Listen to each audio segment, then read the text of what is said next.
clock on the wall flickered in the darkness of Jake's room. The hands had stopped exactly at 03:03. First, there was silence. Then, as if the night itself held a buried memory, a sound emerged that he recognized. A muffled gunshot, followed by the desperate scream of a woman. The same sequence he heard in his dreams. A gunshot, a scream, and the final silence. Jake opened his eyes, breathing fast.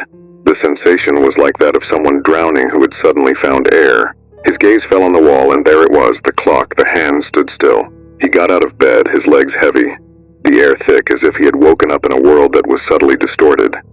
But something was different. He couldn't say what it was, but he felt it. And so it began.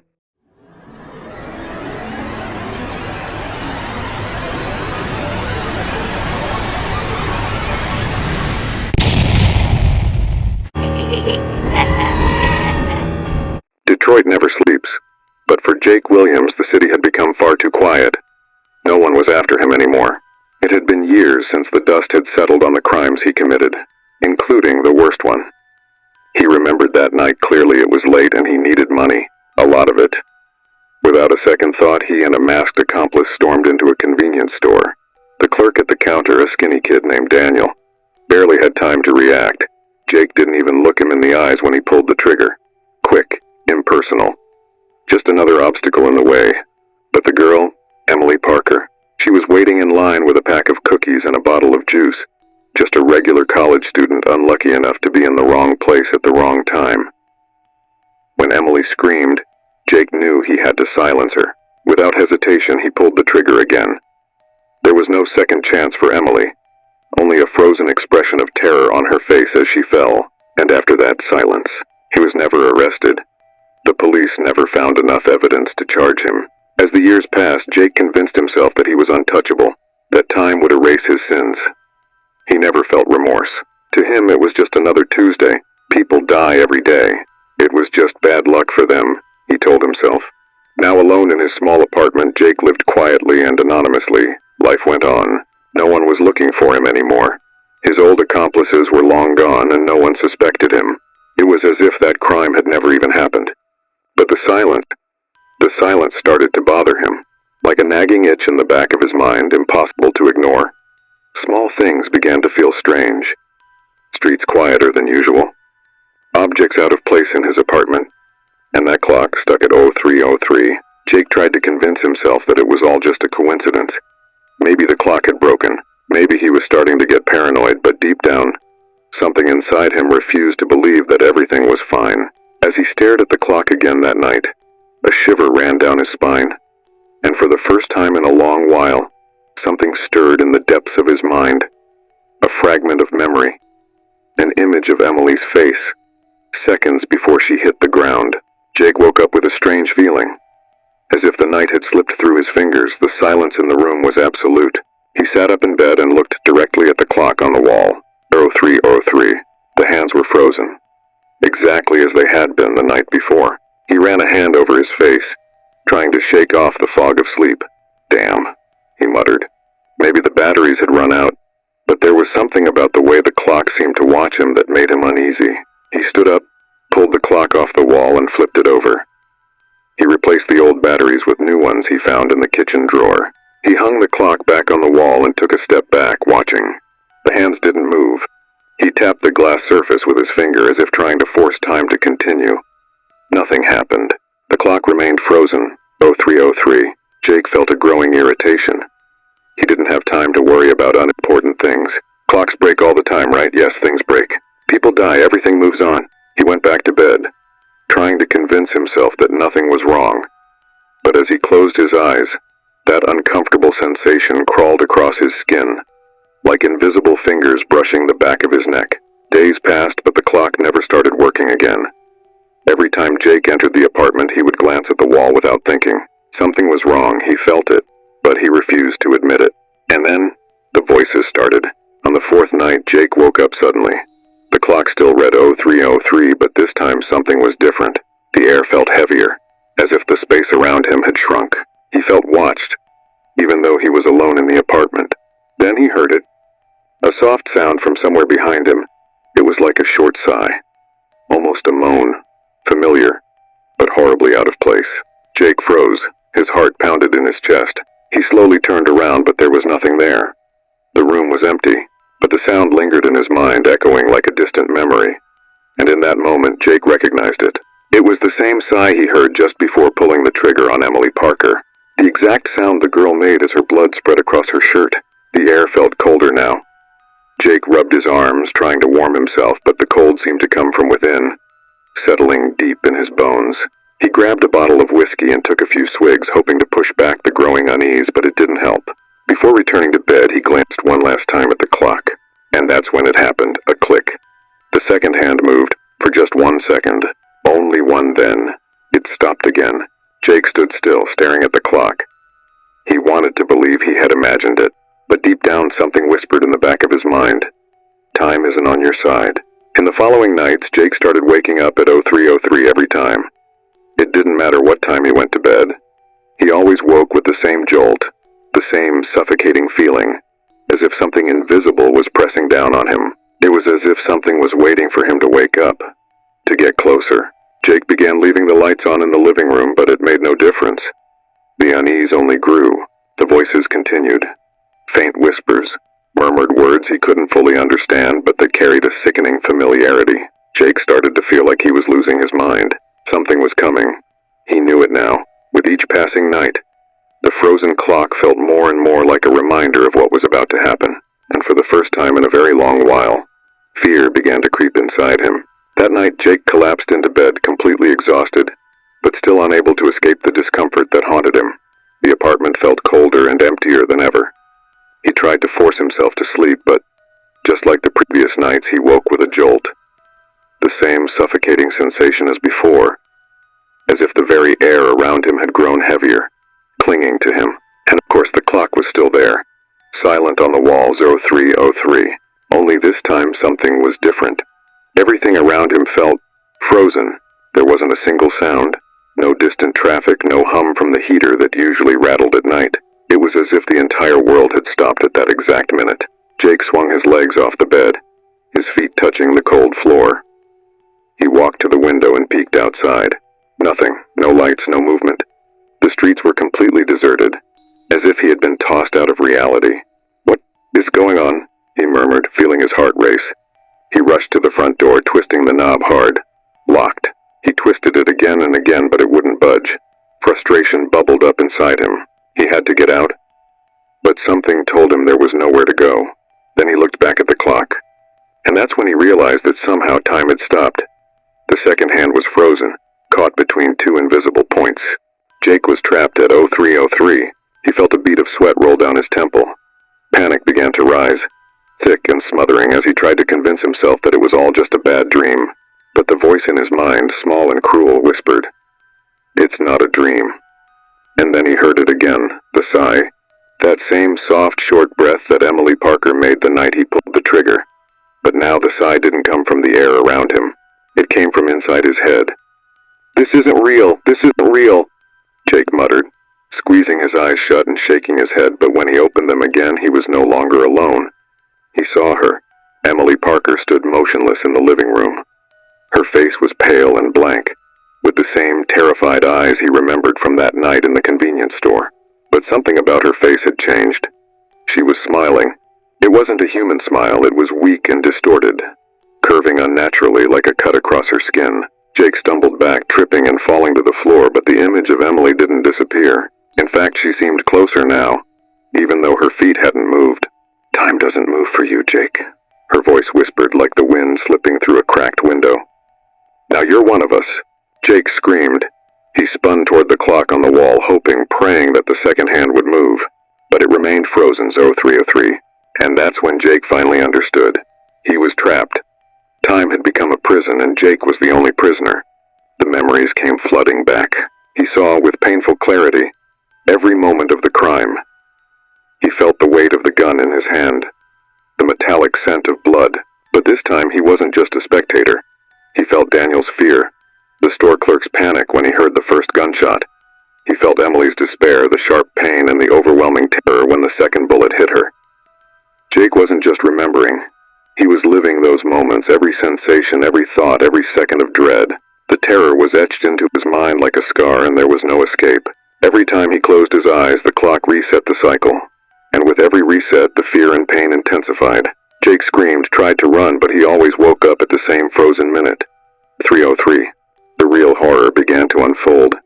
With each new cycle, the voices grew louder and more distinct. Jake could hear Daniel and Emily whispering his name and crying softly, as if they were trapped alongside him. Their words drifted from within the clock, laden with sorrow and reproach. "Why did you do it, Jake? Why didn't you let us live?" Jake tried to respond, tried to apologize, but his mouth moved without sound, as if his words were being swallowed by the emptiness around him. He was completely alone, condemned to relive the same minute over and over forever, and each time he looked at the clock, a new layer of horror unfolded. He was starting to lose track of who he was. His memories began to merge with the memories of his victims. Their fear and terror fused with his consciousness. Soon Jake wouldn't know if he was the killer or the victim. Jake ran to the front door, twisting the knob so hard that his fingers hurt. Nothing. It wouldn't budge. He kicked the door in desperation, but it was like trying to break through a block of concrete. Trapped. Completely trapped. He rushed to the window, and once again there was no sign of life outside. Just endless darkness. No cars, no streetlights, no buildings in the distance, only him and that clock, locked in a silent void in the middle of nowhere. When he turned back to the living room, she was there again, Emily Parker. But this time she wasn't alone. Standing next to her was Daniel, the convenience store clerk Jake had killed. They stood motionless, their eyes vacant and exhausted, staring at Jake with expressions that were both sad and terrifying. They didn't speak. They didn't have to. Their presence was a silent accusation that weighed down on him like a stone. Jake tried to yell at them to leave. "You shouldn't be here, it's over." But they didn't move. They just kept looking at him, as if they knew that he belonged there just as much as they did. Jake stumbled back, tripping over his feet and falling to his knees.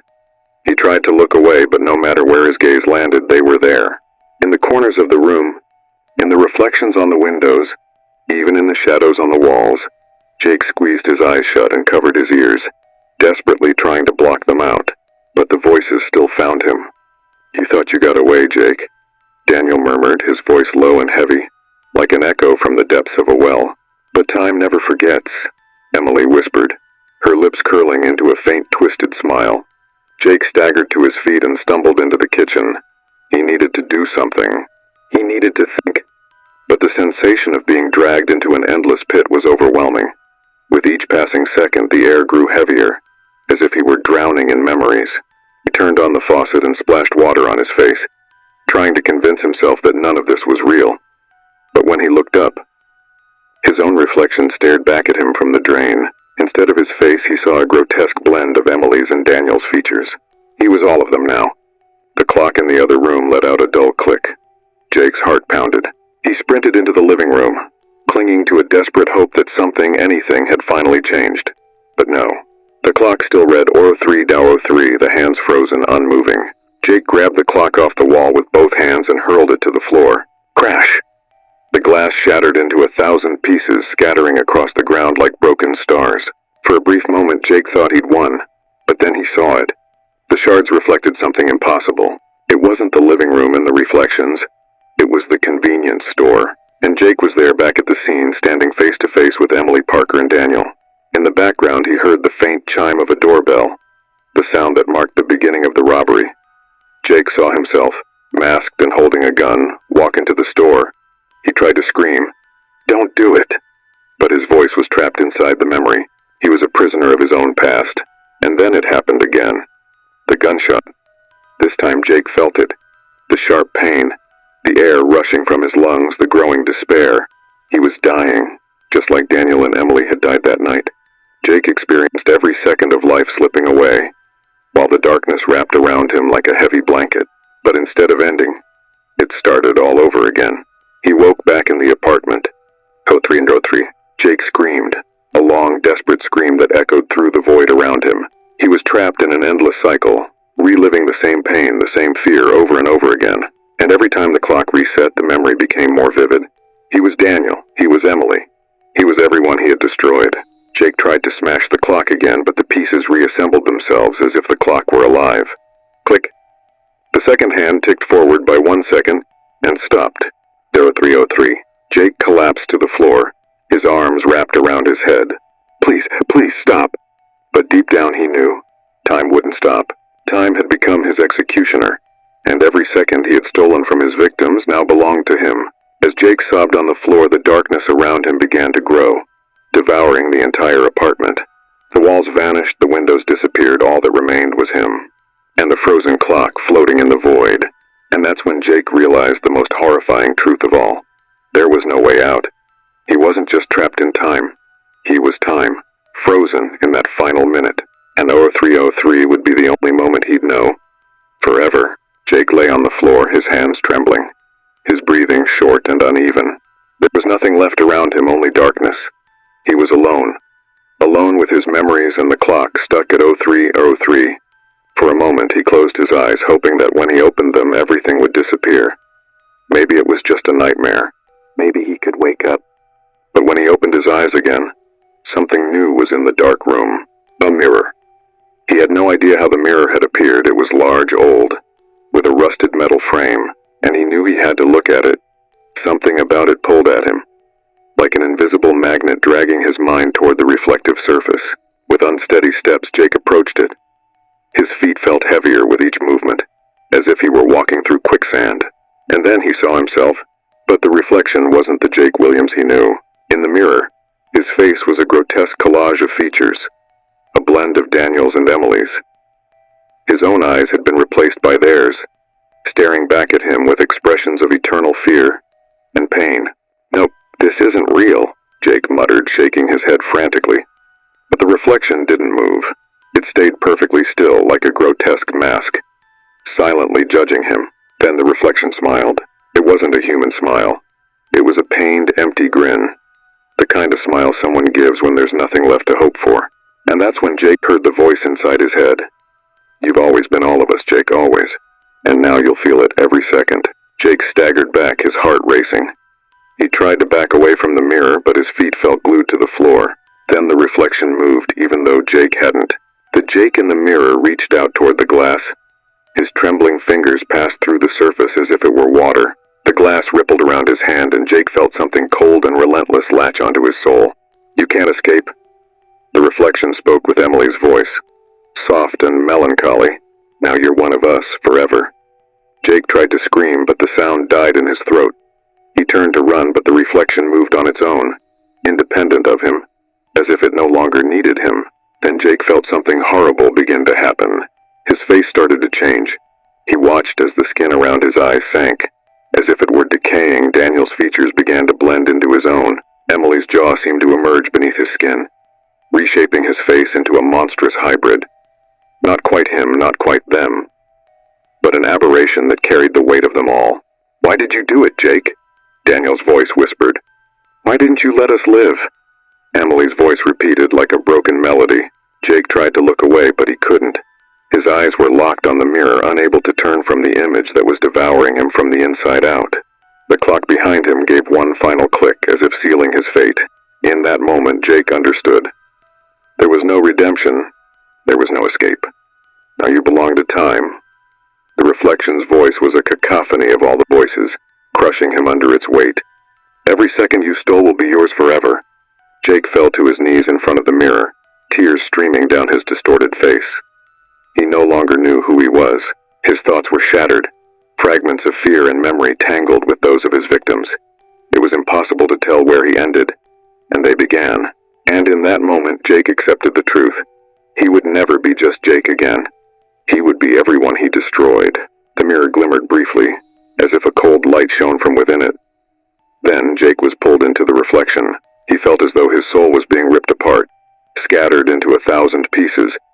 Each fragment of him became trapped in a different memory. A gunshot fired, a muffled scream, a final breath. Jake became an eternal prisoner of his own crimes. When the surface of the mirror returned to normal, the room was empty. There was no trace of Jake Williams.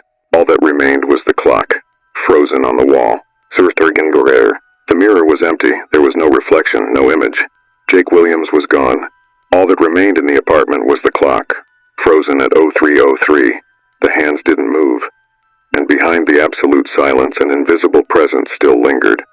a permanent reminder of what was happening to Jake, even though no one else could see it. Inside the reflection, Jake opened his eyes. He was floating in the middle of an endless void, as if drifting in a dark, infinite ocean. Nothing existed but stopped time. Then it began. The first memory. He was back at the convenience store, but now he was Daniel. He felt sweat running down his forehead, his breathing shallow, and the sharp pang of panic as Jake, or rather, the version of him from the past, pointed the gun. Daniel tried to scream, but his mouth wouldn't move. He heard the gunshot and felt the bullet tear through his chest. He didn't die immediately. He felt the pain spreading through his body, the world gradually dimming as fear crushed every thought, while he desperately clung to life. Jake screamed in agony, but there was no way out of the memory. He died, and then immediately woke again in the next cycle. Now he was Emily Parker. He felt the weight of her footsteps in the store, the smell of the cookies in her hand, and the soft music playing from the radio in the background. Fear surged the moment she saw the gun, and then it happened again. The shot, the blood, the sound of the impact, and the metallic taste of death filled Jake's consciousness, now merged with Emily's. He felt the pure terror that Emily felt, the dreadful certainty that she was dying and there was no way back. He wanted to stop, he wanted to wake up, but there was no end. Every time Jake died, he woke in the frozen moment of 0303. And every time the clock reset, he was thrown into another memory, repeating Daniel's suffering, Emily's fear, and every stolen moment. There was no end. There was no relief. He finally understood that his punishment wasn't just to relive the crimes. He was the crime forever. Every stolen second belonged to him now, an eternal cycle of fear, pain, and regret. And there in the void, he saw the clock. 0303, always. Jake Williams would never escape that final minute, and time would never start again for him.